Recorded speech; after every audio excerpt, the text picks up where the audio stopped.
Hi, I'm Sue Donnellan with the Ask Mom Parenting podcast.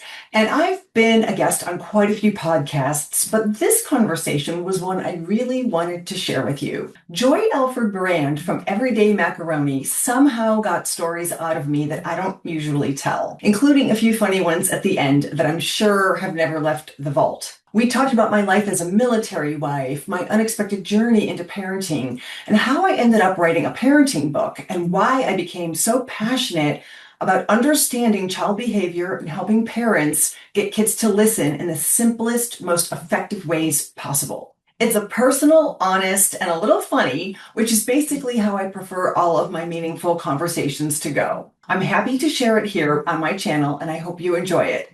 Be sure to check out the Everyday Macaroni podcast for more conversations with everyday people doing amazing things. Enjoy. Welcome back to another episode of Everyday Macaroni. And today I'm very excited to have a very interesting guest, Sue Donnellan from Ask Mom Parenting. And yeah, we've been chatting a little bit before the episode started. We have so many parallels, so many things to talk about. And as you know, anyone who's been listening for a while, we talk about all things family on this podcast. And one of the things that we haven't talked about yet is the military family. So I do want to get to your book and your podcast and your Ask Mom Parenting philosophy and how you got started with that. And we're going to share a little bit more about that later on. But before we get started with that, I want to ask you about your story and your background because I know we have a lot to talk about in that regard. So welcome, Sue, and take it away. The floor is yours. Oh, thank you.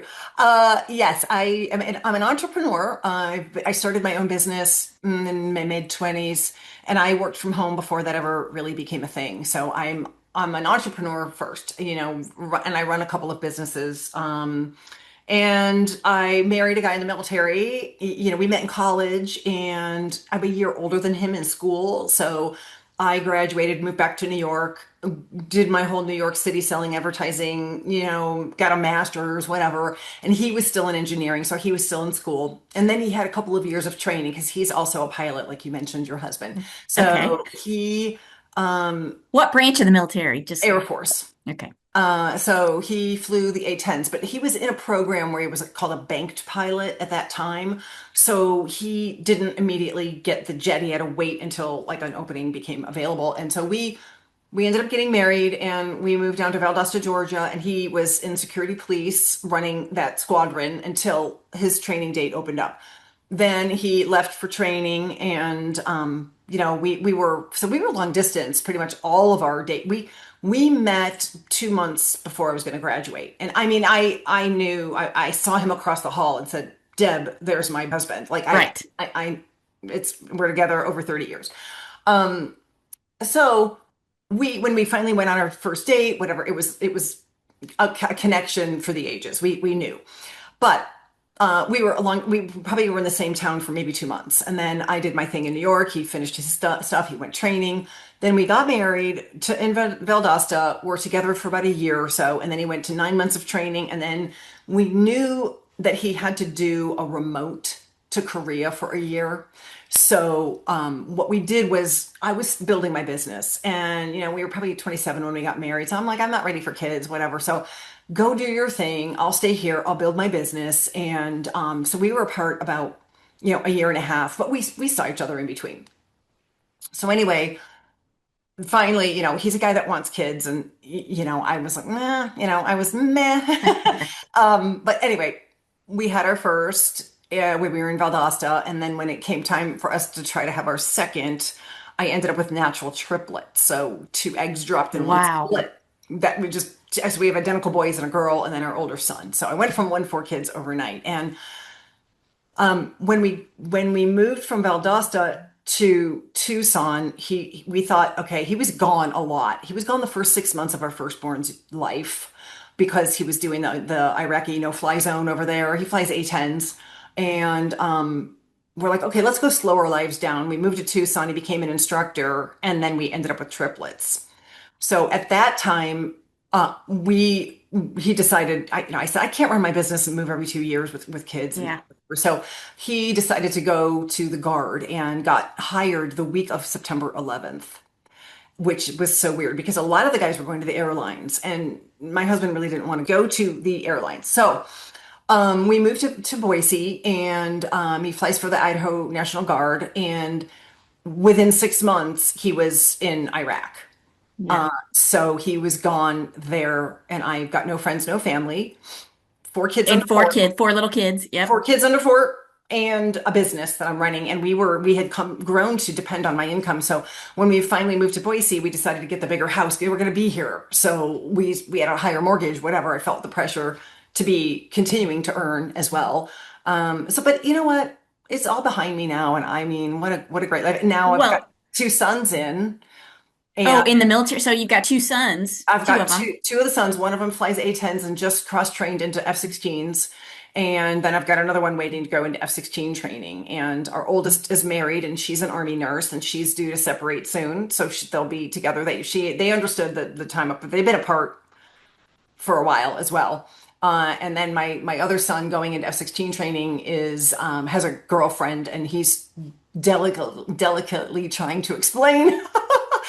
Yeah, we're going to be long distance for a little bit, so Hmm. it's funny Well, how if he. he hasn't really explained that yet, probably it's not a good idea for them to listen to this podcast because, like I said to you earlier, my husband's also in the military. Now, he has retired from the military side of the house. He's still a civilian employee, but he started out as a pilot in the Marine Corps. And then he changed branches and he went into the Air Force Reserves flying KC-135s. So Awesome. I haven't really talked a whole lot about the military aspect of our married life, but when we got married, I was already a practicing attorney. So Mm. for me, I had already been through school. I had a career going. I was going to court every day. I had a whole life.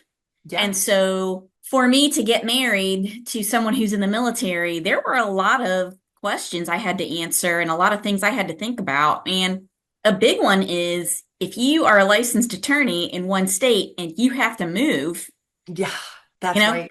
what are you going to do about that?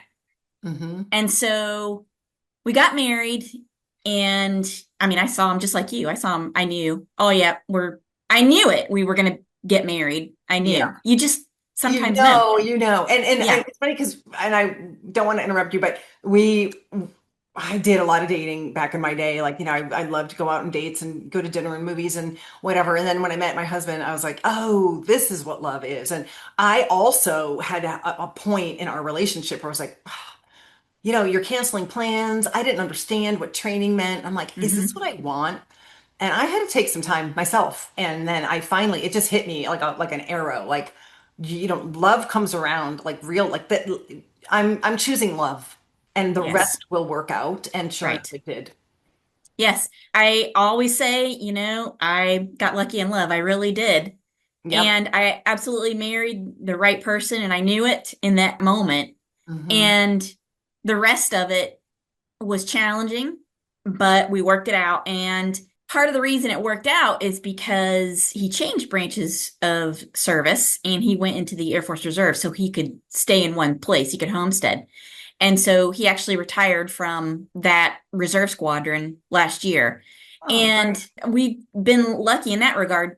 But that meant that for the first 6 years we were married, we were apart for over half of it. Now, not all at once, Oh, yeah. but he Yeah. kept getting deployed and he had to go to training and all those kinds of things. And so it was a kind of difficult situation sometimes.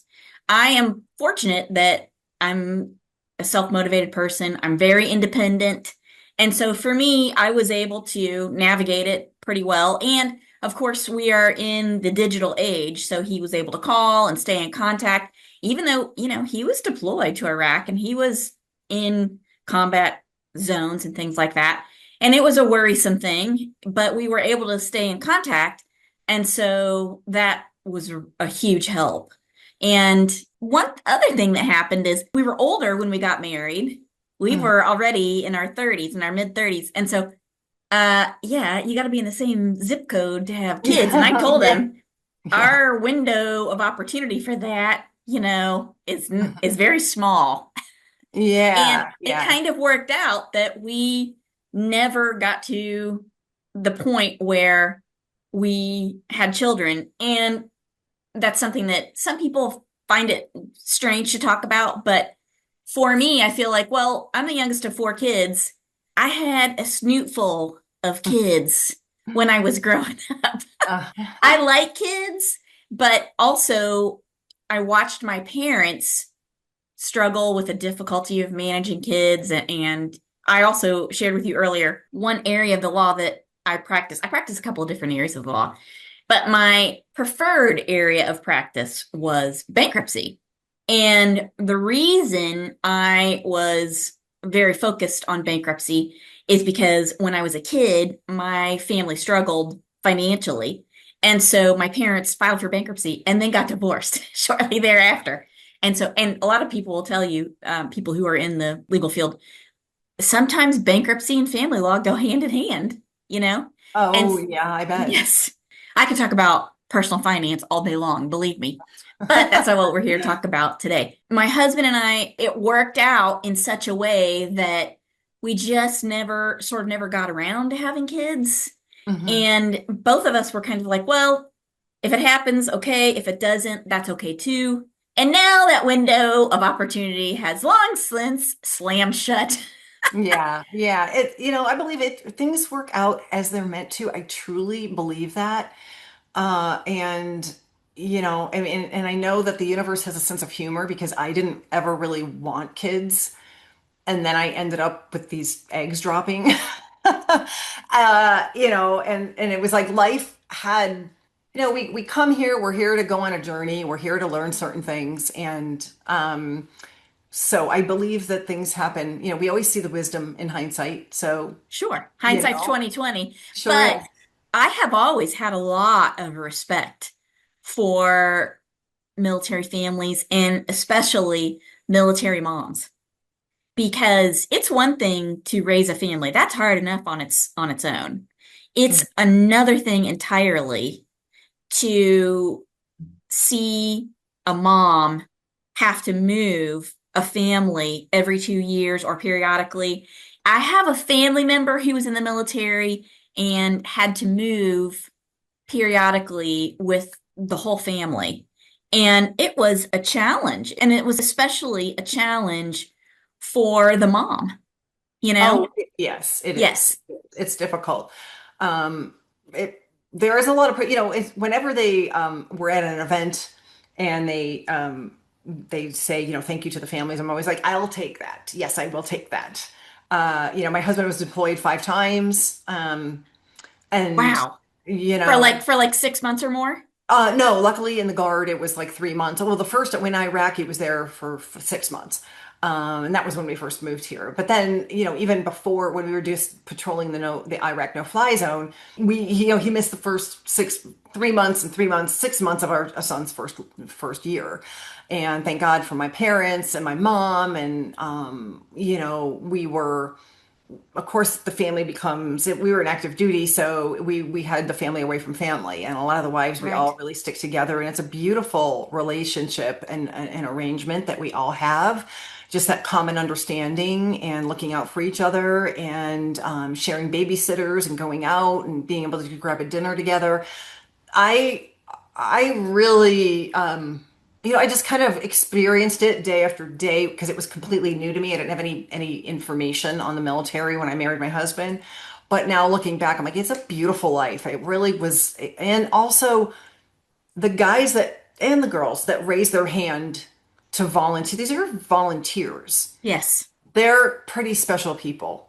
And Yes. they are out there, so patriotic and so full of purpose that you don't come across people like that every day in any other jobs. And the Yes. bond that the men and women have that are doing these jobs that love what they're doing and have that sense of purpose, and the families supporting that purpose, it's been a really beautiful life. And again, 50% of my kids now are in. So it's a family business too, I find. And very few, I think Yeah. 1% of the population is serving now. I can't remember what the stat is, but it's very low. So it's a family business, and I can still remember my kid, Tim taking the kids down to the squadron and them running around playing, darts around the little long hallways and stuff. And it's just they were in the simulators, and now, again, we have two guys that are pilots, and it's pretty exciting. So That is I wouldn't exciting. change it for sure. Yeah. And you know what? Neither would I. I really Mhm. wouldn't. And partly because, like I said, I already had a career and I mean, I had a house. I was already fully involved in a life moving forward. And part of me was like, well, I might never get married, you Yeah, know? you and I do sort of mirror what the strength of the military wives and or spouses, in general, that I've come across. They're all very independent, and those certain characteristics make very good military spouses. And it's a beautiful thing when those two people can come together because a lot of the wives that I met while we were gone, in different cities, were just all very self-empowered themselves, great moms, holding the family together, and just that respect that we have for our spouse that is doing what they love. I know I met my husband in college. I know what he went through to become a fighter Yeah. pilot, and Mhm. I know what all of these people go through with all of the training and just the amount of sacrifices that they make. And my love and respect for him says that I'm happy to support that. So that right there kind of allowed me to not be worried about him. Isn't that kind of odd to say? But I in get it. in '03, when he was over in Iraq, I was like, I had a lot of faith in just going, this is where he wants to be. Hmm. And I wasn't worried about him. I wasn't. I just had a very strong sense that everything's going to be okay. But at the end of the day, my love and respect for him for doing what he loves is really, and I think that would be true in any marriage, really.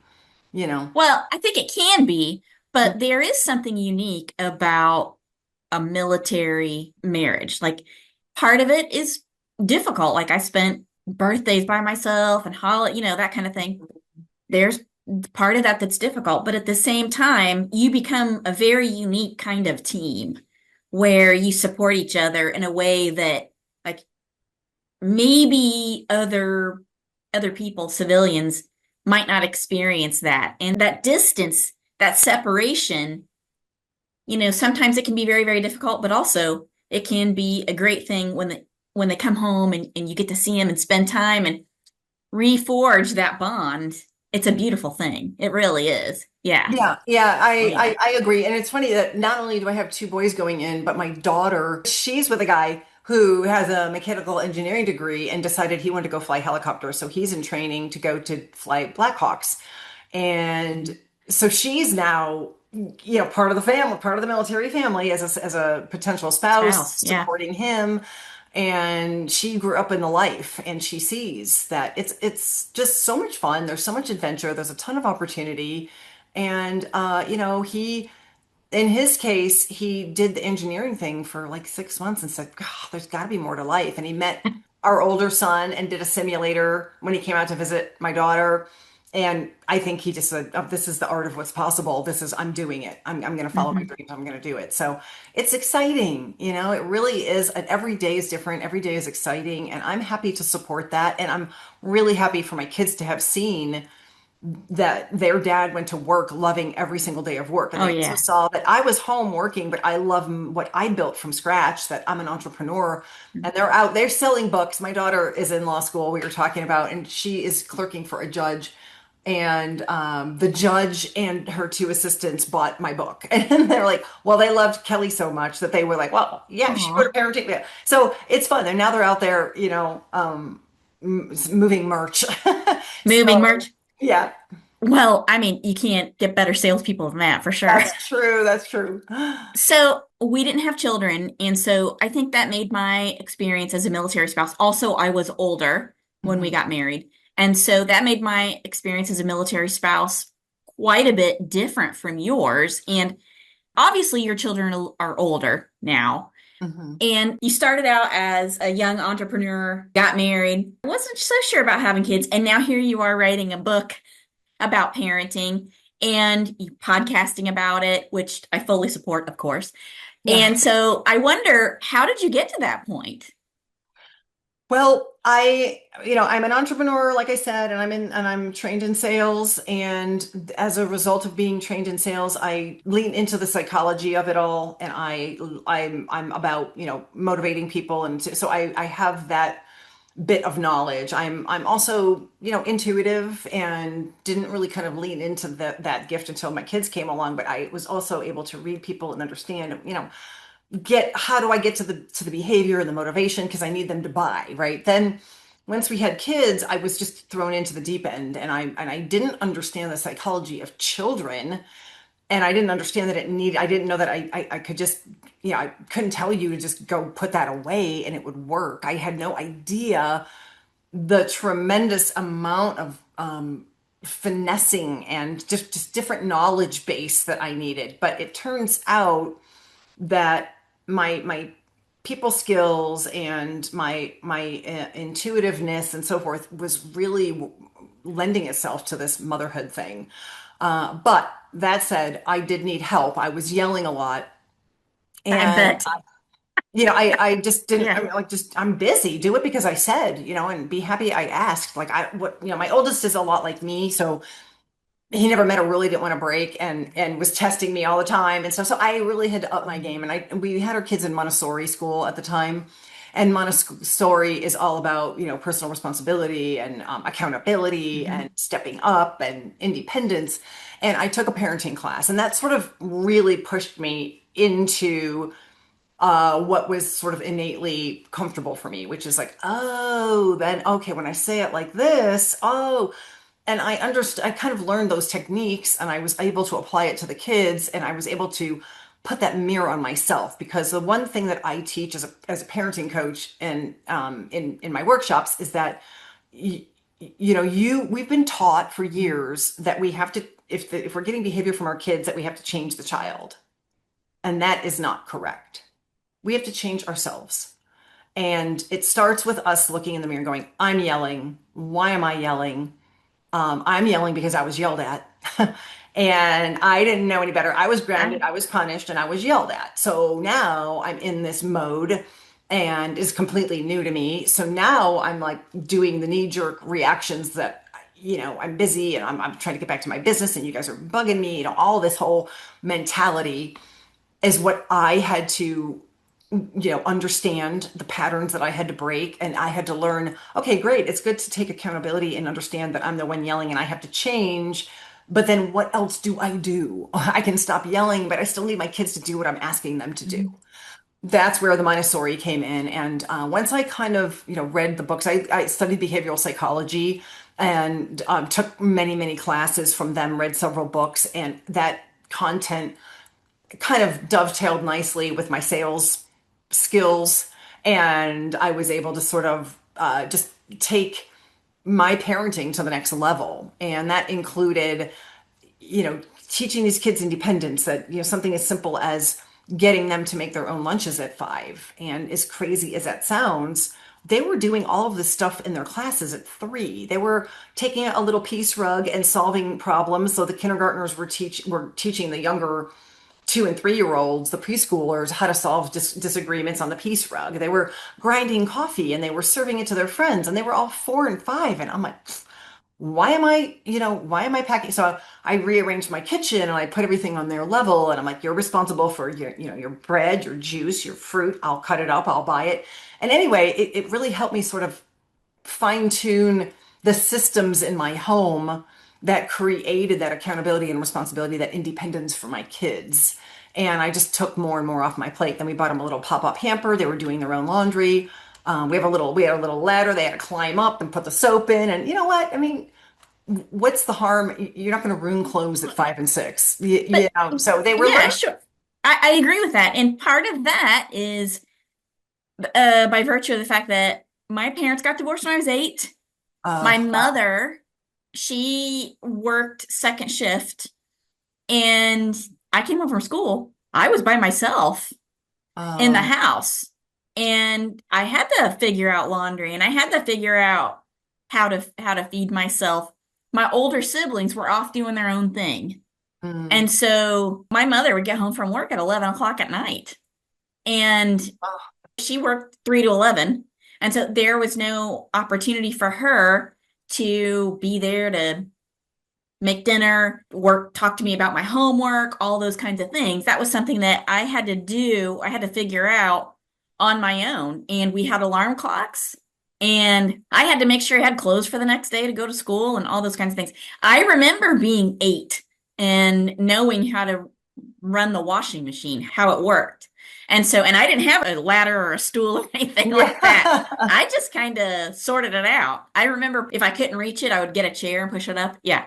So I think those things are doable. And also, I was watching one of your reels, and you said that some very good reels on your social media, Oh, by the thank way. And I you. think they're clips of your podcast, right? Yes. I could talk about podcasting all day long, but that's not going to help anybody who's listening. Okay. So I was watching one of your reels, and you were talking about how people are kind of waking up and realizing, oh, maybe I've been a little too gentle.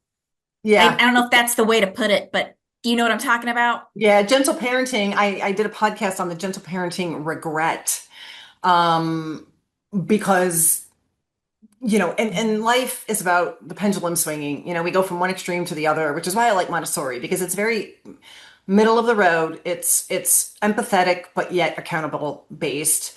And yes, we were sold a bill of goods that, you have to get down on their level and you have to always be available and you have to, and, parents did the right thing. They read the books and they tried to be the every parent and the every person to their child.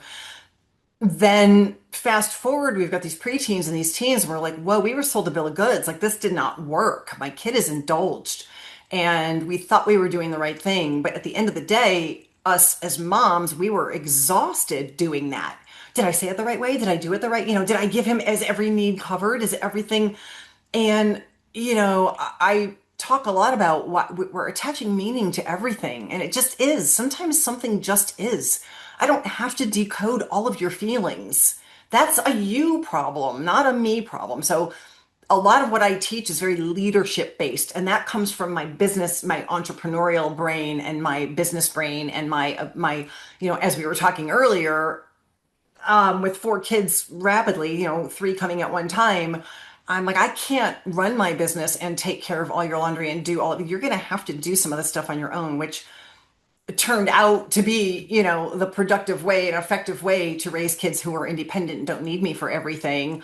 But yet that freed me up to provide an empathetic home where I listened until they stopped talking. There's this new thing that they're talking about with parents, like when you give your child a hug, don't be the first to let go, which I think is super cute.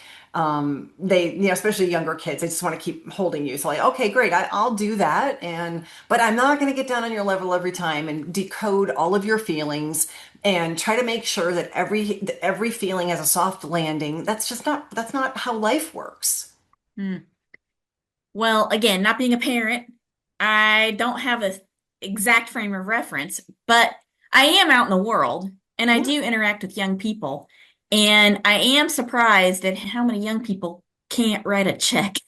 Oh, I know. I know. Well, but they don't need to anymore. So things Well, have right, that's changed. true. But I'm surprised that I think kids are gonna find a way. You know Hmm. what I mean? It depends on the Well, kid. If the kid is motivated, they're gonna find a way to do whatever it is they need to do, generally speaking. But I think that being an independent kid myself, like I'm a Gen Xer, we were raised go outside and play, don't come back in until the lights oh, come I on, know. or Yeah. it's dinner time, or the fingers hanging off or something. You know what I mean? So I tend to support that idea that, you know what, give the kids some latitude, let them see. But again, it's easy for me to say because I don't have kids. Well, no, I don't, I don't think so. I think, you said you have nieces and nephews and you are out there in the world. I like to present it as freedom within boundaries. So having very clear boundaries, very clear rules, but very few rules.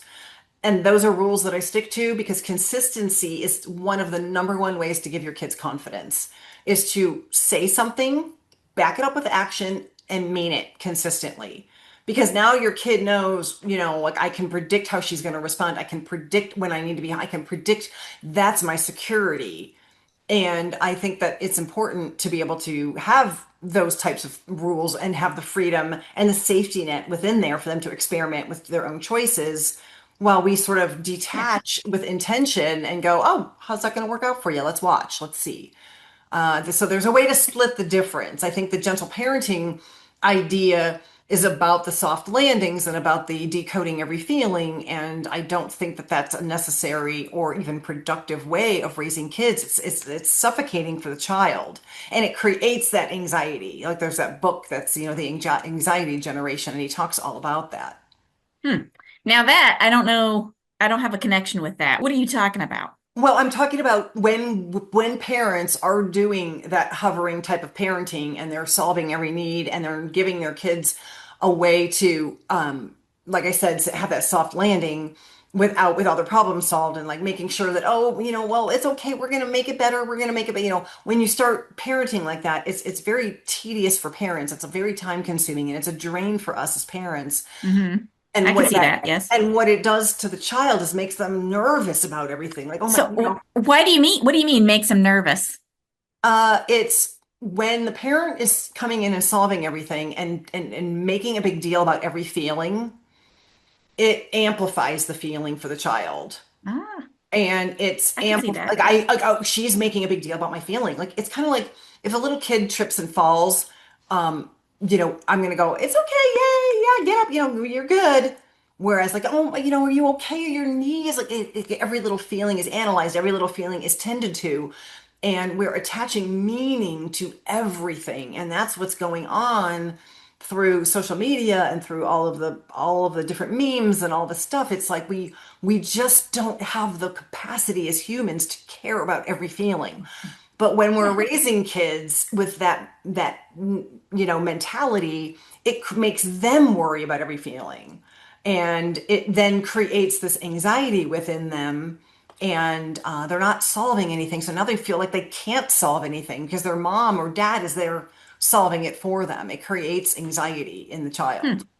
And also, it's funny because like we talked about earlier, I actually do another podcast, Uh-huh. and we just had a guest on where we talked about resilience. So what you're talking about is you're not necessarily teaching the child how to be resilient, how to build resilience. One of the things I've always believed, and I know this is true for myself, and I this was a hard one for me to learn.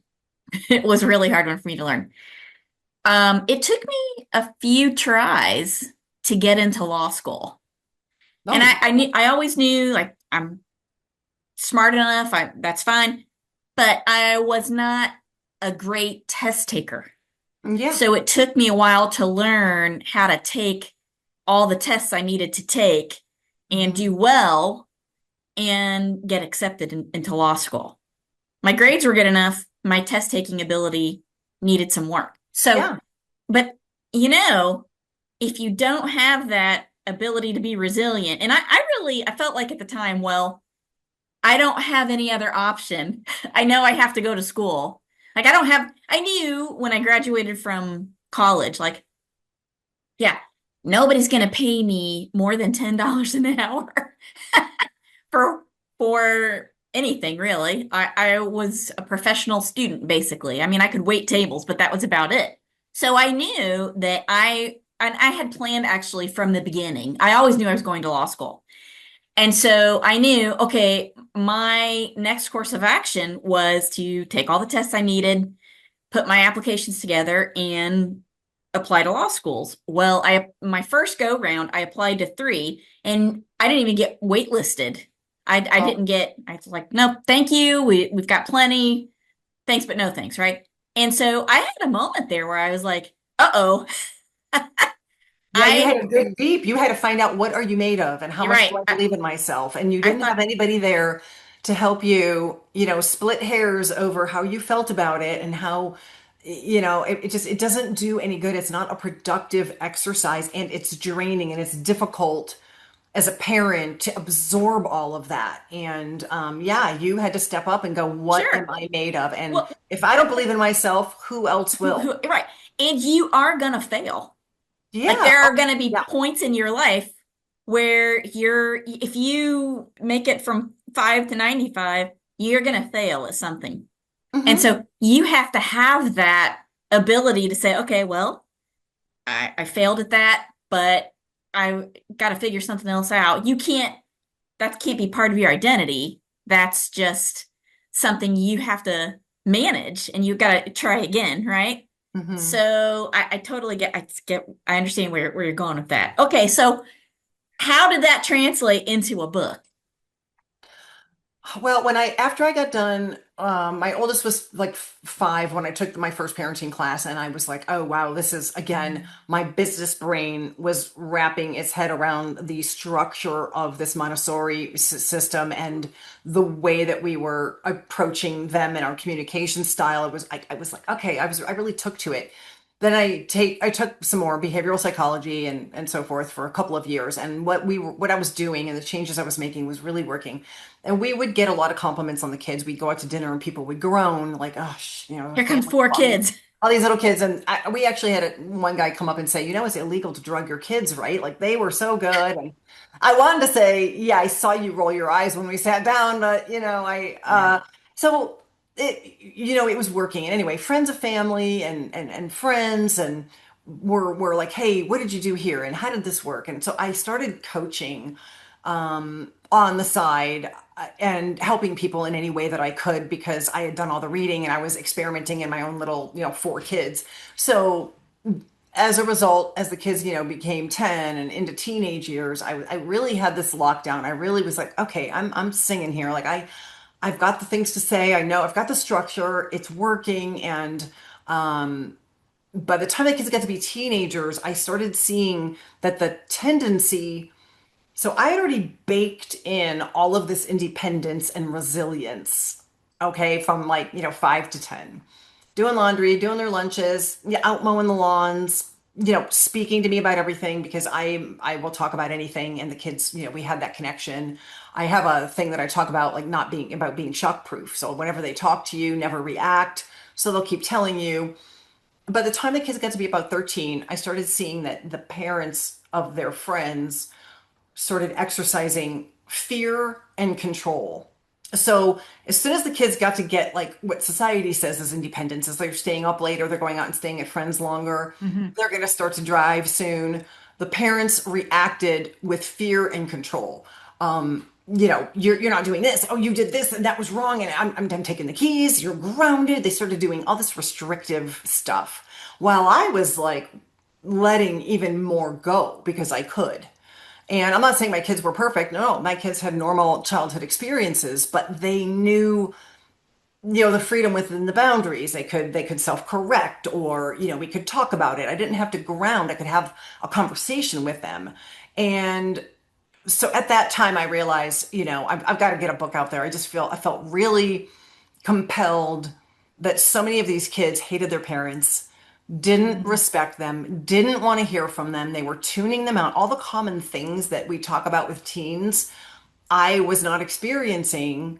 And all their friends, so they were all at our house. There was a story about like one of my kids' friends, with whatever he did wrong, I don't know, but the parents like, you're not, you don't have the keys, you're not driving. Well, what did that do? That didn't teach him a single lesson. It just inconvenienced my kid to have to go pick him up so that he could go to soccer practice or whatever. So I was seeing this real time, that the fear and the locking down and the restrictiveness and the control was blowing up in their faces, but they just didn't have the tools or didn't know what else to do. And as a result, I do coach quite a few parents with teens, and I also now teach teens.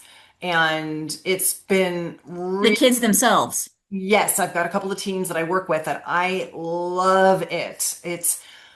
They're not, they're just not being given the, possibility of life. They're in this fishbowl in high school, Mm. and they feel like that's the be all end all, and they feel like that's everything is so myopic at that point. And I love to live in the big picture. And I just draw them a little continuum. We talk about a little wisdom continuum, and I do a little circle. Here's where you are. Here's where you're going. What are your goals? I mean, just give your teacher what they think they need. Just get through school, and I give them the permission to feel the way they feel while still also getting results.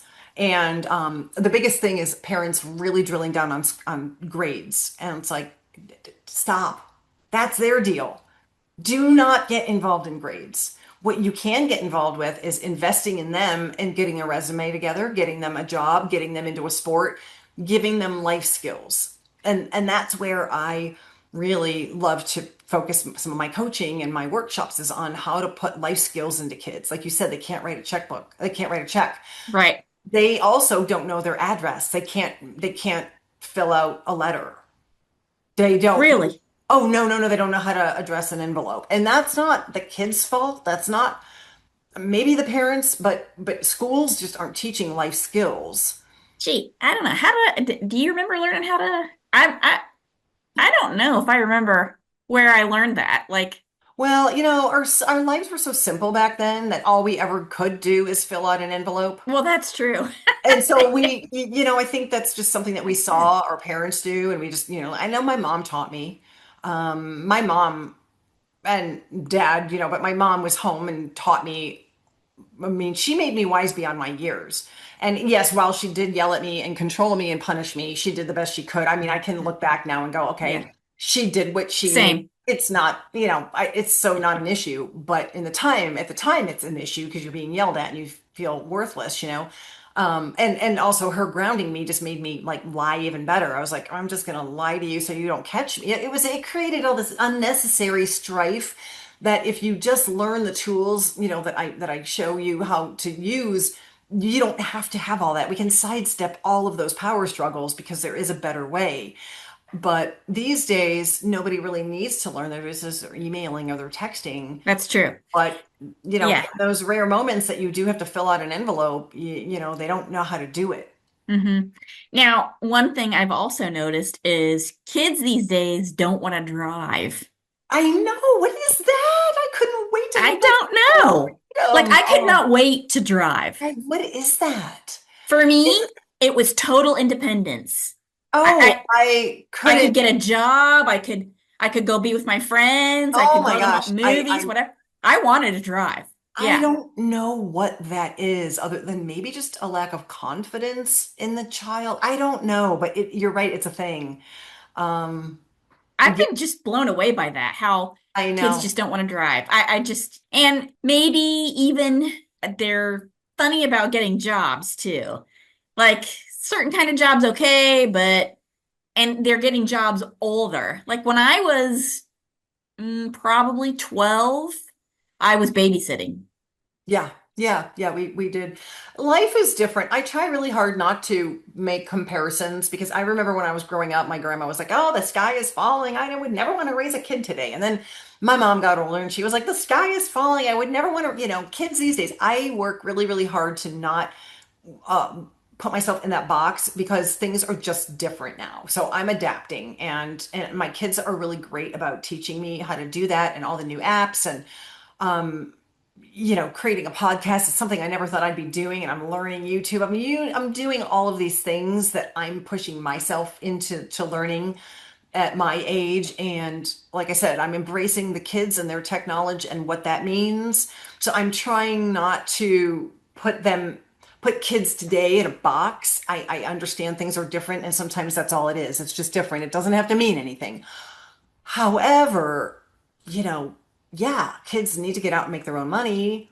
And hmm the value of having a job was so good. My two sons that fly in the military paid for their private pilot's license after they graduated high school with the money that they earned from their jobs as busboys and Nice. waiters. And that's why I lean into this parenting thing in a leadership parenting because some of these parents don't know what they don't know. Many Oh, people are yeah. coming at it from a fractured home like you. Nobody was there for you. And a lot of these parents that I'm working with are coming into this parenting game with their own trauma. and they have to overcome that and they don't know. So that's why I really enjoy working with parents, and I love being able to even, or maybe work with the kids or just do workshops or just any type of help so that a parent could go, oh, I didn't know that was a thing, or, and help them through that. And this one teen that I'm working with, we worked on a resume together. She was really happy to have me coach him. And I'm like, I'll help you wherever you want help. And so I do coach both, but like wherever you feel you can use me, use me. And let's move this kid forward. So it's really fun. It's very rewarding. And I just love helping parents as much as I can. I love that. I mean, Jackie Kennedy said it, if you fail in your job as a parent, nothing else you do in your life matters. And really, that's true. And I feel like, okay, I'm well past childbearing years, Yeah. which is fine. But Hmm. at the same time, I see the value in sharing this information so other people can work toward having the best child rearing experience. So we're producing, happy, confident Yeah. individuals who are independent and capable. And, that's an important thing to me. And so, can you tell us a little bit about? Okay, I know you've got the book, I know you've got the podcast, I know you're doing some coaching.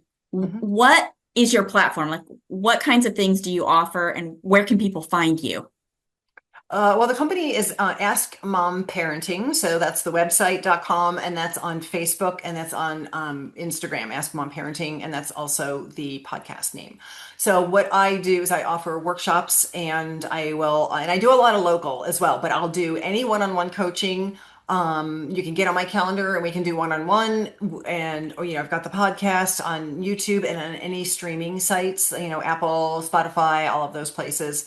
And anytime anybody would want to work with me in any way, I will do. It does not have to be local. I have clients actually all over the country and some in the UK and Australia. Hmm, So yeah, that's what. interesting. Yeah. So that's a lot of opportunity for folks to learn your philosophy.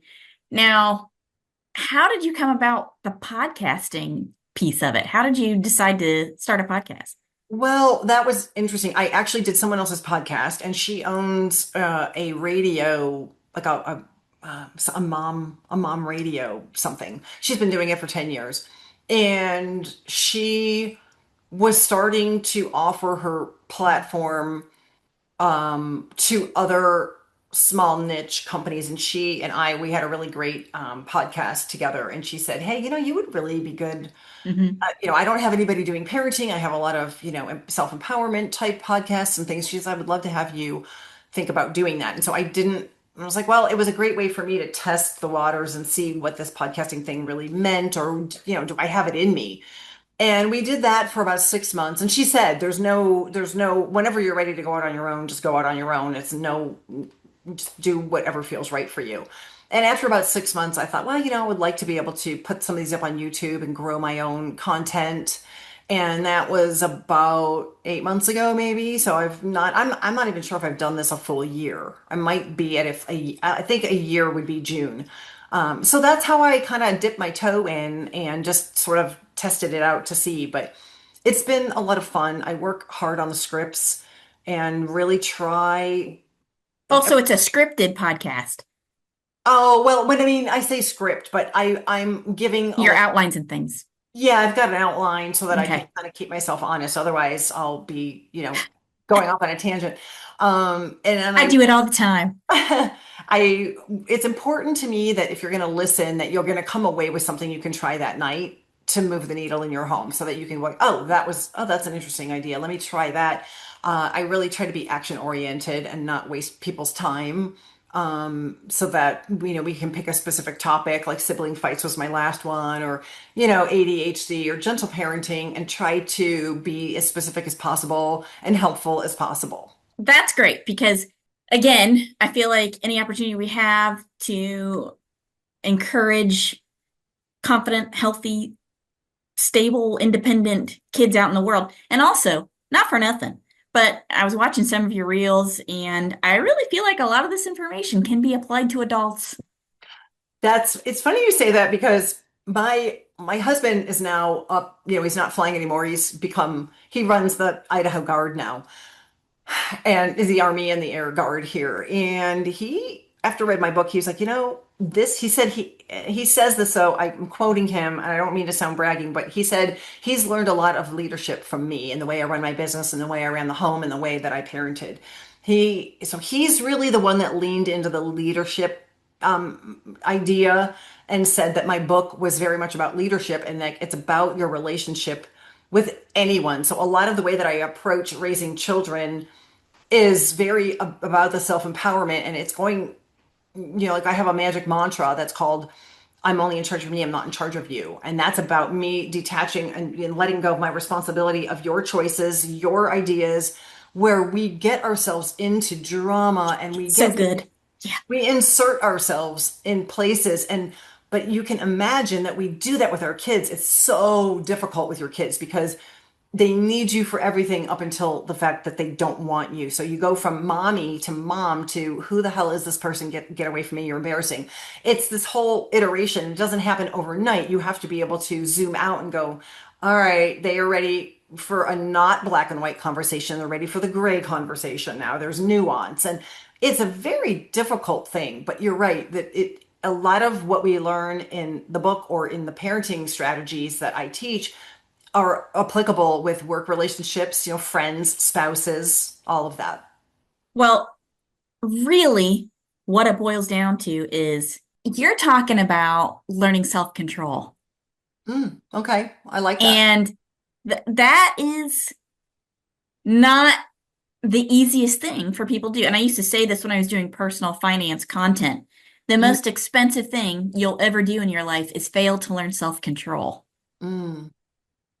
Yep, I think, and I love the self-awareness of that because, again, my story starts with my ability to put the mirror on myself. Right. And who am I to think that I should be changing the behavior of anyone, including my kids? And if Right. my I agree with kid, that. Yeah. my kid is throwing, stuff against the wall and he's throwing toy or whatever, obviously that's not behavior I want. But if I'm going to affect change from him, I need to go, well, what am I doing or not doing that is not getting, a result? So if I'm yelling, if I'm putting him in timeout, I mean, timeout is beyond useless and we all do it because we don't know any better. But so yeah, self-awareness is the most important thing. And then self-forgiveness and just Oh, not yeah. taking that as a judgment, just taking that as it just is. Again, we're not attaching meaning. I'm yelling.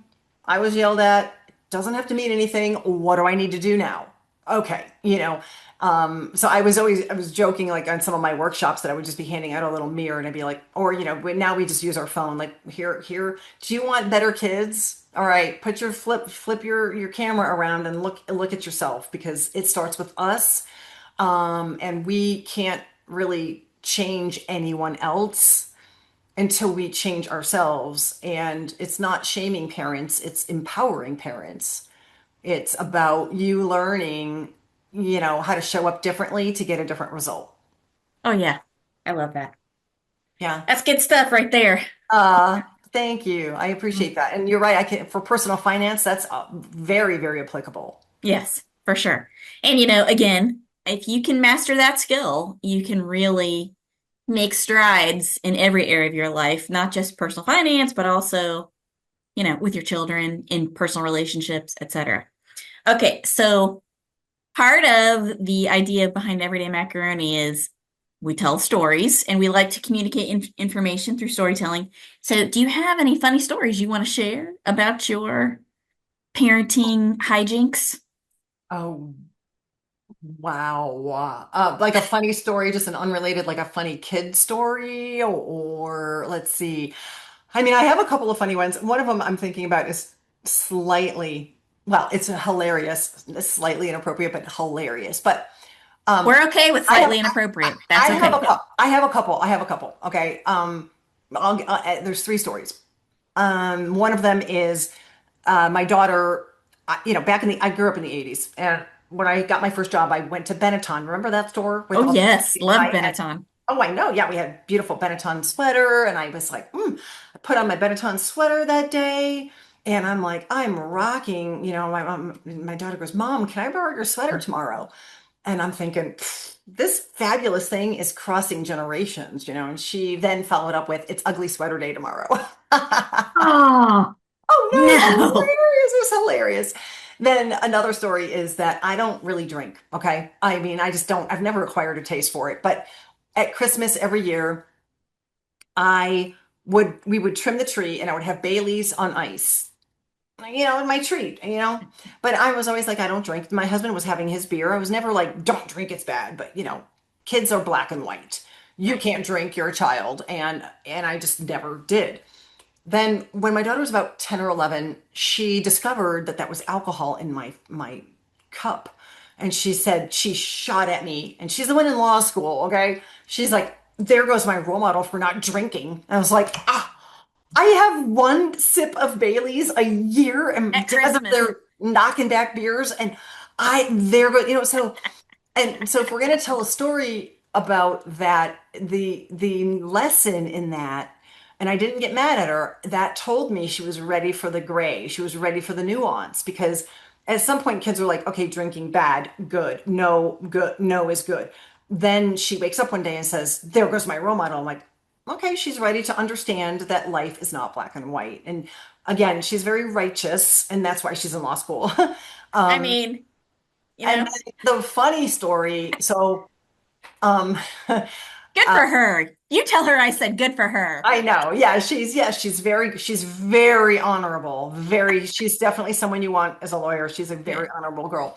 A funny triplet story is that they would in school, they would be doing these presidential fitness things. And they would have to do X number of sit-ups and X number of Right. pull-ups. And our kids were in gymnastics, so they were pretty athletic. And this particular time, they were getting upstairs, getting ready, and they were practicing their pull up on the bar and some sit ups. And I was down at the bottom of the stairs. They were up on the landing, and the kids are in the shower and they're coming in and out, and they're like 10, maybe 8, I don't know, 9. And I can hear as I'm coming up the stairs, my daughter on the ground doing her sit ups, and her brother came out of the shower and he was walking by, and she's like, hey, so and so, she goes, hold my knees, quick, hold my knees. And then she goes, now don't let your nuts touch my knee. And I'm coming up the stairs like, what is going on? And she's just all business. I mean, she's doing a sit up. I'm like, girl, his nuts are in your face. Like, what are we doing right now? Like, don't let your nuts touch my knee. And oh my gosh, that was like one of my favorites. I wish there were probably so many more. I wish I could remember, but that one really stuck with me. Uh, that gives me a cramp. That's very funny. I, yeah. Well, what's funny about that is, my mother-in-law, she's in her 80s, and in 2024, she started down a path with problems with her back and things like that, and she was bedbound for a little while, and her toenails grew out.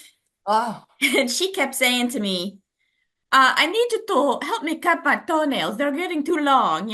And so I didn't want to do it.